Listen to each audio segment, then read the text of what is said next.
Hi campers, look, I have a t-shirt on. 16.5 degrees. It's like spring or something has happened. So today we've had a busy fish day. We've been off to the local aquarium store and got the boy a couple more little tiddlers for his tank. But while the dad was there, he spotted something for his little puddle. So there'll be a couple of little snippets a bit later on of what we got. So you can enjoy that. Website's ticking along nicely.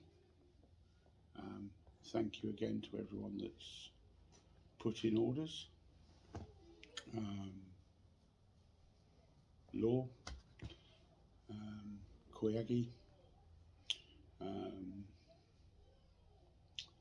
MAKC, just to name a few who have popped orders in.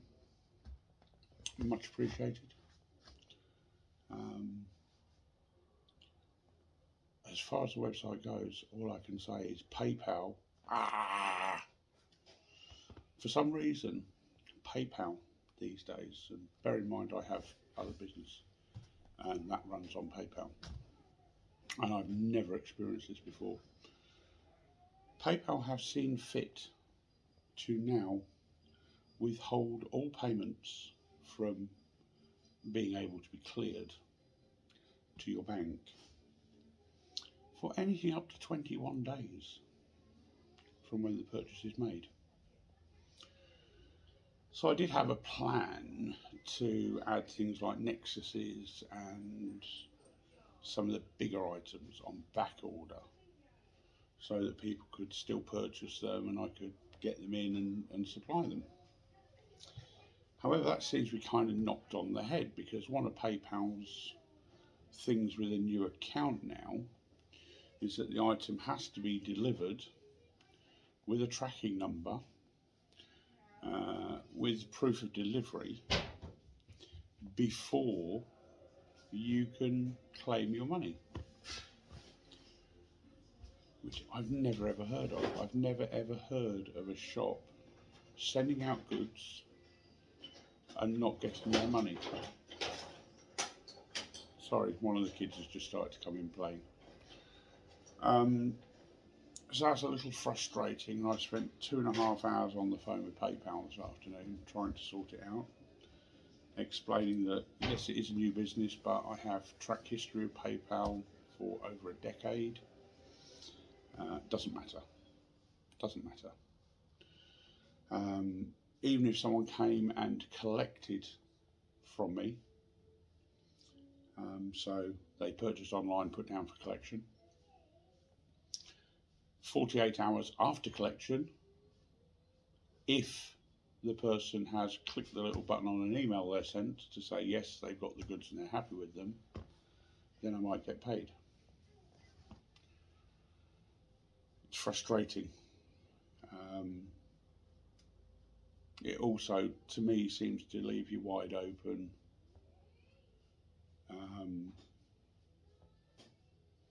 to more unscrupulous people. So I'm debating taking PayPal payments off the site entirely and just leaving it with the ShopPay, which is done through Stripe, which is one of the biggest card processors there is for online web payments. I don't really want to do that, but my hand is almost being forced into it because of PayPal's ridiculous terms. And they won't even give me a time scale of how long these sanctions will stay on the website. So I'm not quite sure what to do. I should be getting another phone call off them tomorrow. But you could end up with a couple of £1,000 worth of stock floating around in the post office, you know, with no idea when you're going to get paid for it. And that to me is, yes, you've got to have look after your customers, you've got to have buyer protection and all that, and I appreciate that. But putting everything onto the back, it doesn't matter if you put tracking info, it doesn't matter if the Royal Mail website says yes, they've got it and they're delivering it and all the rest of it. You can't release the funds, and anyone who runs a small business knows that cash flow is king. As far as I'm aware, the shop pay doesn't have such one-sided rules. My worry is that I could end up with a lot of stock winging around in the post office system without any cash coming in. Obviously, you're spending cash out, you're paying for everything up front, you're paying for the postage up front, and then you could end up running out of stock of items and not being able to restock because you haven't been paid for them. So I'm going to have to give this some careful consideration what I do about payments. I may even have to take collection off the website. So if people come and buy goods, they have to basically pay cash for it or do me a straightforward transaction when they're here, either through a credit card machine or something like that. So yeah, that's some food for thought on that one, because it kind of stops some of my business plan of how to do some of the bigger, pricier items that I don't really have room to stock. Something like a Nexus, it takes up a lot of real estate in the shop area. So yeah, they would have to be ordered in on a case by case basis. So that's put a little spanner in the works, but no doubt I will find a way around it. I usually do. Even if it means temporarily using one of my existing PayPal accounts that doesn't put those sort of restrictions on. Hey ho, there you go, the joys of starting up your own business. So apart from that, it's been a glorious day. It's been a fun day. The little lad in an aquarium shop, oh my lord, he was like a dog with two tails. He was running around and every tank, look daddy, fish, look daddy, fish. And then back to the first tank, oh look, more fish. And no, it was the same fish, but to him it was more fish. He had a blast for about an hour in there. I actually said to the guy in the shop, I said, right, we're going to leave him here, we're going to nip down the pub for the afternoon. He just smiled. He didn't realise how serious I was. Hey ho. So, yeah, that's my daily waffle, my little PayPal rant. If you do place orders on the website, if you can avoid the PayPal and use the shop pay button, that would be much appreciated.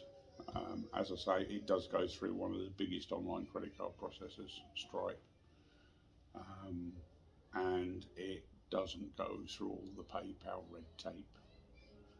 And obviously you still get all the usual protections that you get with any online card purchase. So yeah, that's that. So the new fishes are in my quarantine that I set up the other day, my IBC quarantine tank. So they'll be in there for at least a few days to a week, just to observe them, make sure they're okay. I'll probably do some scrapes on them in a couple of days, obviously with the temperatures climbing up.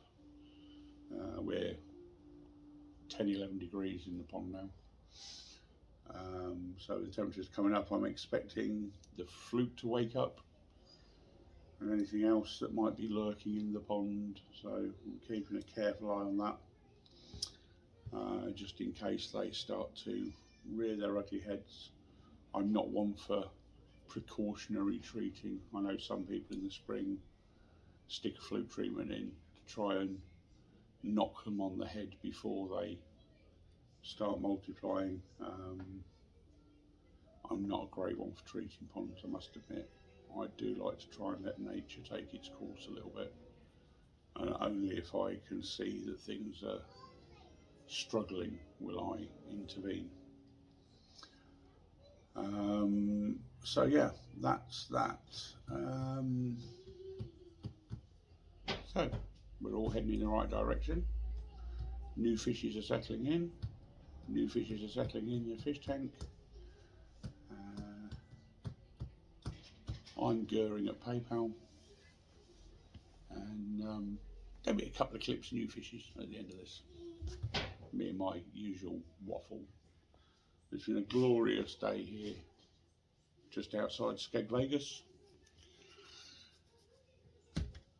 Let's hope there's more of them, eh? So I wish you all a pleasant evening. I hope all your pond temperatures are doing well, and I wish you a fluke-free season. Good. Thank you, Em, for walking right in front of the camera. Em. Thank you. I wish you a parasite-free spring. Now that she's gone. That's a new fish, look. You see the fish? Why are you crying? What's the fish? The fish. We'll let them out in a minute. They've got to get to the right temperature first, mate. Haven't they? You've got some new cardinal tetras and a bristle nose and a little Siamese and new fish. We'll let them all out in a minute. Okay? I don't know what it's like in your neck of the woods, but it's starting to look a lot like spring. So, these are the rules.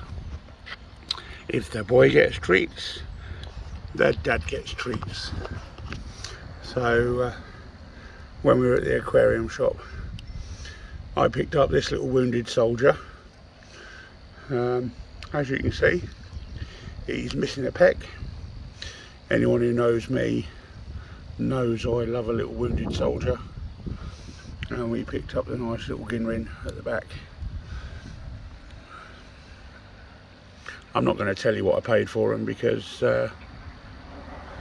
you wouldn't believe me if I told you. But not sure on the sizes of them, but they're going to go in the quarantine tank. I'm guessing the ginrin's about 30 cm. The bigger one's probably nearer 45 at a guess. But there you go. Dad got treats as well.